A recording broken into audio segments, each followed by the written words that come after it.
नमस्कार साथियों, आप देख रहे हैं बिहार समाचार, जहां आपको मिलती है बिहार की दिन भर की ताजा और बड़ी खबरें। आज की पहली खबर, नीतीश ने सीएम के कंधे पर हाथ रखा, मुस्कुराते दिखे। मुख्यमंत्री सम्राट चौधरी अपने आवास पर लोगों से मुलाकात कर रहे हैं। इस दौरान एक युवक ने अयोध्या के श्री राम की तस्वीर सीएम सम्राट को भेंट की, जिसे लेकर सम्राट ने उन्हें प्रणाम किया। एक बुजुर्ग दंपति रोते हुए सीएम सम्राट के पास पहुंचा। उन्होंने मुख्यमंत्री से मदद की गुहार लगाई, जिसके बाद सम्राट ने उन्हें मदद का भरोसा दिया। इससे पहले पूर्व मुख्यमंत्री नीतीश कुमार ने सीएम सम्राट से 5 देश रत्न मार्ग स्थित उनके आवास पर मुलाकात की। दोनों के बीच मौजूदा राजनीतिक हालातों पर करीब 20 मिनट बातचीत हुई।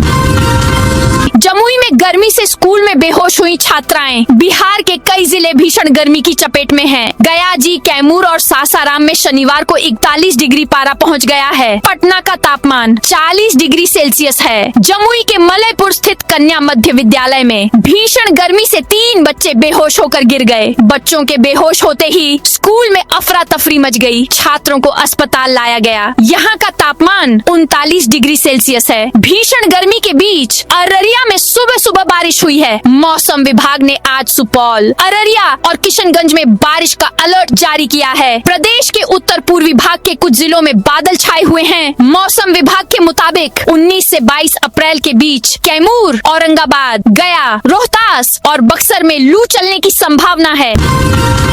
48 घंटों में सम्राट ने बीजेपी पॉलिटिक्स मॉडल किया सेट। बिहार के मुख्यमंत्री सम्राट चौधरी प्रधानमंत्री नरेंद्र मोदी और उत्तर प्रदेश के मुख्यमंत्री योगी आदित्यनाथ की राह पर चलते नजर आ रहे हैं। जी हाँ, हम ये बात यूं ही नहीं कह रहे। दरअसल आज एक कार्यक्रम के दौरान कुछ ऐसा हुआ ही। सम्राट चौधरी ने मुस्लिम टोपी पहनने से इनकार कर दिया। टोपी पहनाने वाले शख्स का हाथ पकड़ लिए और अपने तल्ख तेवर भी दिखा दिए। पटना में एग्जीक्यूटिव इंजीनियर के ठिकानों पर एसवीयू की छापेमारी। नगर विकास एवं आवास विभाग के एग्जीक्यूटिव इंजीनियर राजीव कुमार के खिलाफ आय से अधिक संपत्ति के मामले में बड़ी कार्रवाई की गई है। स्पेशल विजिलेंस यूनिट एसवीयू ने उनके खिलाफ 1,24,24,271 रुपए की अवैध संपत्ति अर्जित करने के आरोप में एफआईआर दर्ज किया है। जेड सिक्योरिटी के घेरे में रहेंगे दोनों डिप्टी सीएम। बिहार सरकार ने दोनों डिप्टी सीएम विजय चौधरी और विजेंद्र यादव की सुरक्षा बढ़ा दी है। अब दोनों उप मुख्यमंत्री जेड सिक्योरिटी के सुरक्षा घेरे में रहेंगे। जानकारी के मुताबिक संवेदनशीलता और सुरक्षा इनपुट को ध्यान में रखते हुए सरकार की ओर से यह कदम उठाया गया है। वहीं पूर्व सीएम नीतीश कुमार के बेटे निशांत कुमार आज शाम जदयू ऑफिस पहुंचे और पार्टी प्रवक्ताओं के साथ बैठक की। मीटिंग के बाद मीडिया से बातचीत में निशांत कुमार ने कहा कि मैं पिताजी के लोहियावादी और समाजवादी विचारधारा को मानता हूं। मैं कभी भी क्राइम, करप्शन और कम्युनलिज्म से समझौता नहीं करूंगा। बाबा बागेश्वर धाम से आई, बेटे ने घर से निकाला। बिहार राज्य महिला आयोग में एक मामला सामने आया है, जिसमें एक बूढ़ी माँ बाबा बागेश्वर धाम दर्शन के लिए गई थी। जब वापस आई तो उसके सर से आशियाना ही छिन गया। जिस किराए के मकान पर वह अपने बहू और बेटे के साथ रह रही थी, वे लोग उस घर को छोड़कर कहीं चले गए हैं। अब महिला अपने बेटे और बहू को ढूंढ रही है और उनके साथ ही रहना चाहती है। मामला नालंदा के बिहार शरीफ का है और आवेदी का दानापुर के एक वृद्ध आश्रम में रह रही थी।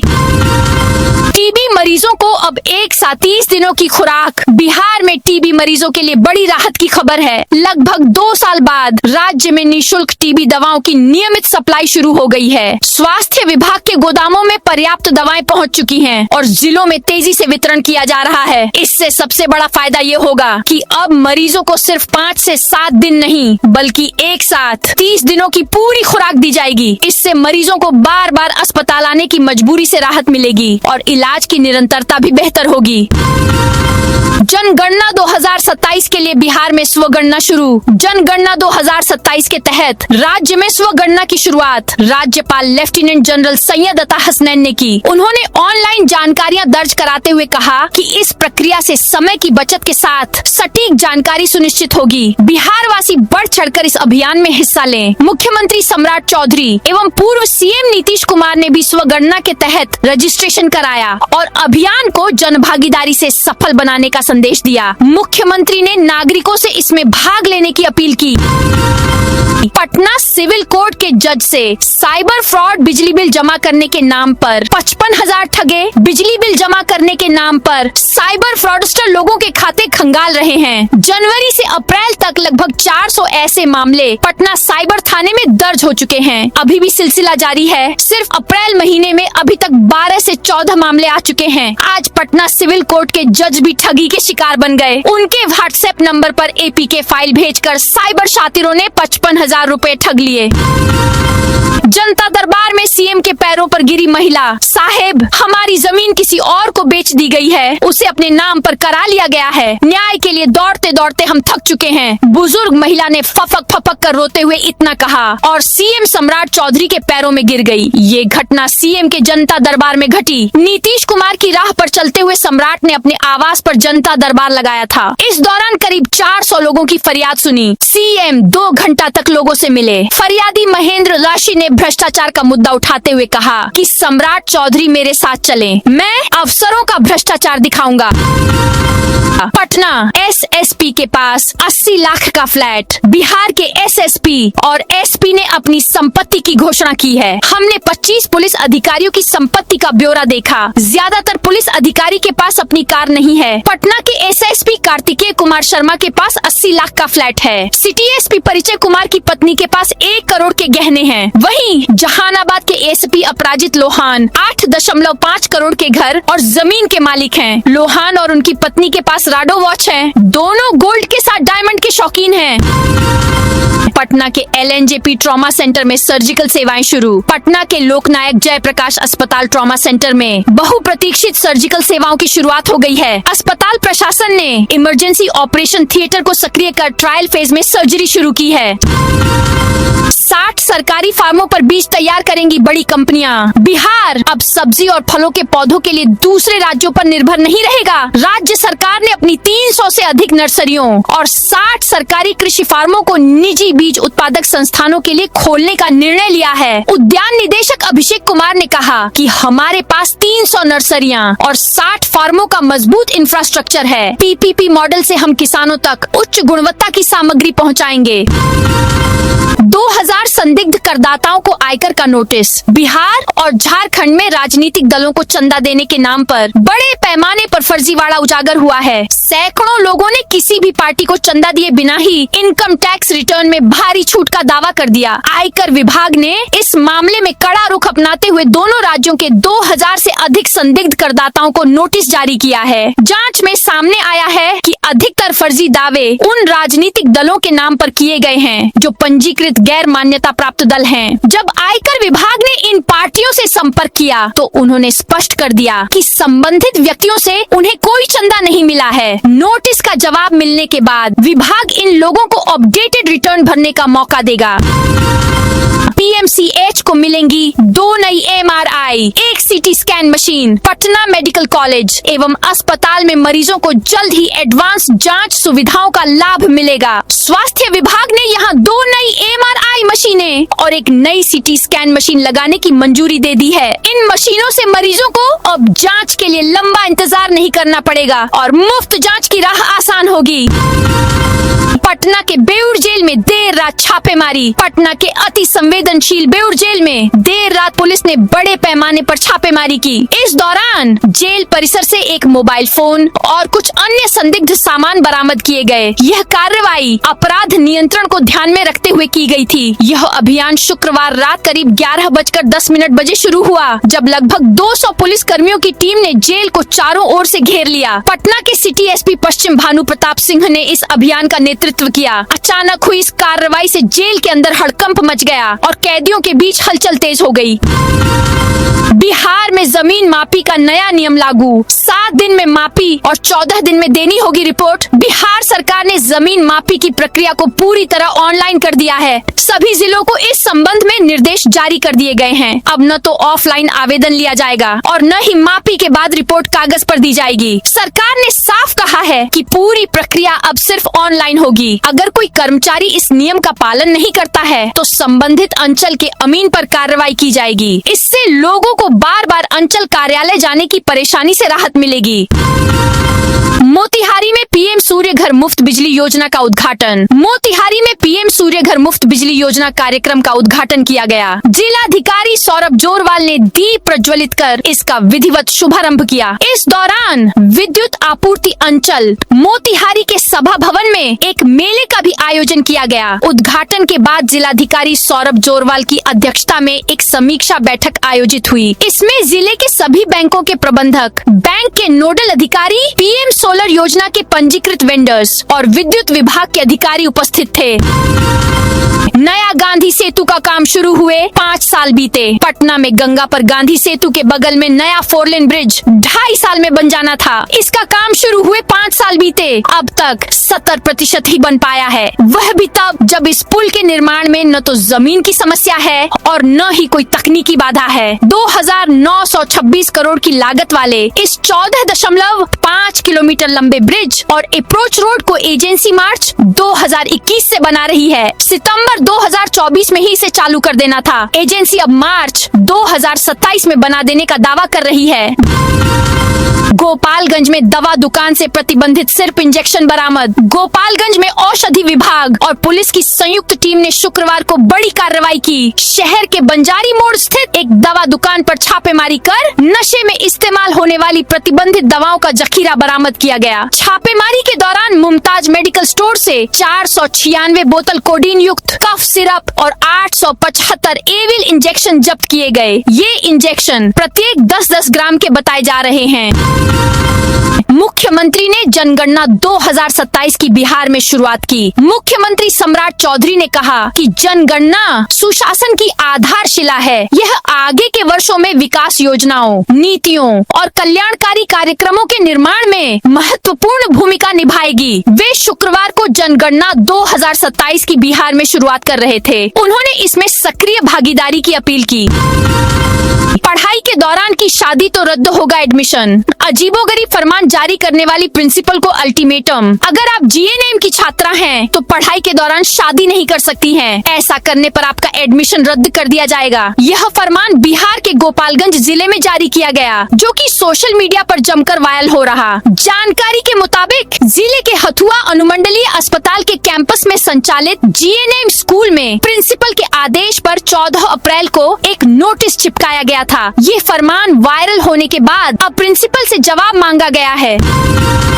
सीएम के पैतृक आवास की सुरक्षा बढ़ाई गई। बिहार के नए मुख्यमंत्री सम्राट चौधरी के पदभार संभालने के बाद उनके पैतृक गांव मुंगेर के लखनपुर स्थित आवास की सुरक्षा बढ़ा दी गई है। पुलिस प्रशासन ने एहतियातन उनके आवास पर 24 घंटे सुरक्षा कर्मी तैनात किए हैं। सुरक्षा व्यवस्था के तहत एक पुलिस अधिकारी के साथ 5 जवानों की ड्यूटी लगाई गई है। ये जवान अलग अलग शिफ्ट में सुरक्षा का जिम्मा संभाल रहे हैं। बाहरी लोगों और मीडिया को मुख्यमंत्री के घर के अंदर प्रवेश की अनुमति नहीं है। केवल परिवार के सदस्य और करीबी रिश्तेदारों को ही घर में जाने दिया जा रहा है। 1 मई तक कर सकते हैं स्वगणना। औरंगाबाद में जनगणना को लेकर तैयारी शुरू हो गई है। डीएम अभिलाषा शर्मा ने जिले वासियों से स्वगणना में भाग लेने की अपील की है। डीएम ने कहा कि आम नागरिक se.census.gov.in पोर्टल से 1 मई तक खुद अपनी पारिवारिक जानकारी ऑनलाइन दर्ज कर सकते हैं। सुविधा 17 अप्रैल से शुरू हो गई है। अगले महीने से मलाही पकड़ी तक मेट्रो का परिचालन होगा। पटना मेट्रो अगले माह से मलाही पकड़ी तक चलने लगेगी। इस महीने फायर और commissioner of metro rail safety की जांच होगी। दोनों की हरी झंडी मिलने के बाद उद्घाटन की तिथि तय होगी। मुख्यमंत्री सम्राट चौधरी उद्घाटन कर सकते हैं। शुक्रवार को मुख्य सचिव प्रत्यय अमृत ने तैयारी का जायजा लिया। मेट्रो के अधिकारियों ने बताया कि निर्माण पूरा हो गया है, ट्रायल भी हो चुका है। इन दोनों सर्टिफिकेट के मिलने के बाद परिचालन होने लगेगा। रिटायर्ड रेल कर्मी से दिन दहाड़े 2 लाख की लूट। जमुई के झांझा थाना क्षेत्र में शुक्रवार दोपहर दिन दहाड़े एक सेवानिवृत्त रेल कर्मी से 2 लाख रुपए लूट लिए गए। एक दारा के समीप साइकिल से घर लौट रहे विष्णुदेव प्रसाद यादव को बाइक सवार 2 बदमाशों ने निशाना बनाया और उनसे रुपयों से भरा बैग छीनकर फरार हो गए। भागलपुर के मारवाड़ी कॉलेज में एग्जाम में नकल का मामला। भागलपुर के मारवाड़ी कॉलेज में ग्रेजुएशन एग्जाम के दौरान एक छात्रा का मोबाइल से नकल करने का वीडियो सामने आया है। इस मामले की जांच की जा रही है। कॉलेज प्रशासन की ओर से गठित जांच कमेटी ने अपनी रिपोर्ट सौंपने के लिए अतिरिक्त समय मांगा है, जिसे प्राचार्य ने स्वीकृति दे दी है। अब इस पूरे प्रकरण की जांच 2 दिन और चलेगी। भागलपुर और बांका में खुलेंगी नई चीनी मिलें। 100 एकड़ जमीन पर लगेगी। बिहार सरकार ने भागलपुर और बांका जिले में चीनी मिल खोलने का फैसला लिया है। इस योजना का मकसद गन्ना खेती को बढ़ावा देना और स्थानीय लोगों को रोजगार देना है। ईख उद्योग विभाग ने दोनों जिलों में चीनी मिल लगाने की प्रक्रिया तेज कर दी है। इसके लिए जमीन की खोज शुरू हो चुकी है। दोनों जिलों के डीएम को इस संबंध में निर्देश दिया गया है। भागलपुर में पीरपैंती, कहलगांव, सनहौला और गोराडीह इलाकों में जमीन की तलाश की जा रही है। बांका में भी सही जगह तलाशने का काम चल रहा है। भागलपुर में बंदूक और फर्जी लाइसेंस के साथ युवक गिरफ्तार। भागलपुर में जीआरपी पुलिस ने बड़ी कार्रवाई की है। साहिबगंज इंटरसिटी ट्रेन से एक युवक को कंट्री मेड अवैध दोनाली बंदूक और फर्जी आर्म्स लाइसेंस के साथ गिरफ्तार किया है, जिसकी पहचान बांका जिले के डुमरिया निवासी गोपेश कुमार सिंह के तौर पर हुई है। तलाशी के दौरान 6 खोखे भी बरामद हुए। कस्तूरबा स्कूलों में खाली सीटें भरने का अल्टीमेटम। भागलपुर जिले में कस्तूरबा गांधी बालिका विद्यालयों में रिक्त सीटों को भरने के लिए शिक्षा विभाग ने अब सख्त रुख अपना लिया है। राज्य परियोजना निदेशक के निर्देश पर जिले में अंतिम प्रहार अभियान शुरू किया गया है, जिसके तहत 30 अप्रैल 2026 तक 100% नामांकन सुनिश्चित करने का लक्ष्य तय किया गया है। जिला शिक्षा पदाधिकारी को स्पष्ट दिशा निर्देश दिए गए हैं कि सभी प्रखंडों में विशेष रणनीति बनाकर नामांकन बढ़ाया जाए। जिले में संचालित कस्तूरबा विद्यालयों में खासकर कक्षा 9 से 12 तक नामांकन अपेक्षाकृत कम है। इसे देखते हुए शिक्षा विभाग ने ब्लॉक टू ब्लॉक रणनीति अपनाने का निर्णय लिया है। 56 करोड़ से बदलेगा सोन नहर का स्वरूप। भोजपुर रोहतास में मजबूत होगी सिंचाई व्यवस्था। आरा स्थित सोन नहर प्रमंडल के अंतर्गत सिंचाई व्यवस्था को मजबूत बनाने के लिए एक महत्वाकांक्षी योजना तैयार की गई है। करीब 56 करोड़ रुपए की लागत से बनने वाली इस योजना का उद्देश्य क्षेत्र के खेतों तक बेहतर तरीके से पानी पहुंचाना है। इसे हर खेत तक सिंचाई का पानी कार्यक्रम के तहत शामिल किया गया है। मधेपुरा में कलेक्ट्रेट कोर्ट के पास अवैध पार्किंग पर कार्रवाई। मधेपुरा शहर के समाहरणालय, व्यवहार न्यायालय, निबंधन कार्यालय और नगर परिषद जैसे भीड़ भाड़ वाले इलाकों में जाम और बढ़ती चोरी की घटनाओं पर अब प्रशासन सख्त हो गया है। यातायात विभाग ने इन क्षेत्रों में विशेष अभियान चलाते हुए सड़क किनारे अवैध रूप से खड़ी बाइक और अन्य वाहनों के खिलाफ कार्रवाई तेज कर दी है। 1 मई तक कर सकते हैं। स्वगणना पोर्टल पर अपनी पारिवारिक जानकारी देनी होगी। जिले में जनगणना 2027 की तैयारी अब जमीन पर दिखने लगी है। शुक्रवार को डीएम सह प्रधान जनगणना अधिकारी शशांक शुभंकर ने स्वगणना प्रक्रिया की शुरुआत कर दी। खास बात यह है कि इस बार आम लोग खुद ही अपने परिवार और मकान की जानकारी ऑनलाइन भर सकेंगे। डीएम ने खुद पोर्टल पर लॉगिन कर अपना रजिस्ट्रेशन किया और अभियान का शुभारंभ किया। उन्होंने कहा कि अब जनगणना सिर्फ सरकारी टीम पर निर्भर नहीं रहेगी, लोग भी सीधे इसमें भागीदार बनेंगे। इससे पूरी प्रक्रिया तेज होगी, पारदर्शिता बढ़ेगी और गड़बड़ी की गुंजाइश कम होगी। अंडरग्राउंड स्टेशन के सुरंगों के बीच पहुंचे मुख्य सचिव। पटना मेट्रो के कॉरिडोर 2 का काम जारी है। यह कॉरिडोर कुल 12 मेट्रो स्टेशनों को जोड़ता है। एलिवेटेड स्टेशन के बाद अब अंडरग्राउंड स्टेशन पर काफी तेजी से काम किया जा रहा है। इसके निरीक्षण के लिए आज मुख्य सचिव प्रत्यय अमृत मोइनुल हक स्टेशन पहुंचे थे। उन्होंने मेट्रो साइट का निरीक्षण किया। टीबीएम से बनती सुरंगों के बीच उन्होंने प्रगति का आंकलन किया और टीम के साथ चर्चा की। वहीं उन्होंने मीठापुर स्ट्रेच पर निर्माण कार्य का जायजा लिया। कोसी एक्सप्रेस की स्लीपर बोगी में आग। सहरसा पूर्णिया रेलखंड पर मधेपुरा से मुरलीगंज जाने वाले मुख्य रेल मार्ग पर दिनापट्टी के पास बड़ा हादसा होते होते टला। यहाँ कोसी एक्सप्रेस की स्लीपर बोगी में अचानक आग लगने से अफरा तफरी मच गई। घटना शुक्रवार देर रात की है। इस दौरान ट्रेन की बोगी में सवार यात्रियों ने कूदकर अपनी अपनी जान बचाई। सीवान में रात भर होटल, लॉज और रेस्टोरेंट्स में चली छापेमारी। सीवान जिले में शुक्रवार की शाम से व्यापक सुरक्षा अभियान चलाया गया। जिले के सभी होटल, धर्मशाला, लॉज और रेस्टोरेंट्स में विशेष जांच अभियान को लेकर रात भर छापेमारी चली। यह जांच अभियान पटना पुलिस महानिदेशक कंट्रोल रूम के निर्देश पर चलाया गया। यह अभियान कानून व्यवस्था को सुदृढ़ करने और किसी भी तरह की अवैध गतिविधियों पर अंकुश लगाने के उद्देश्य से शुरू किया गया।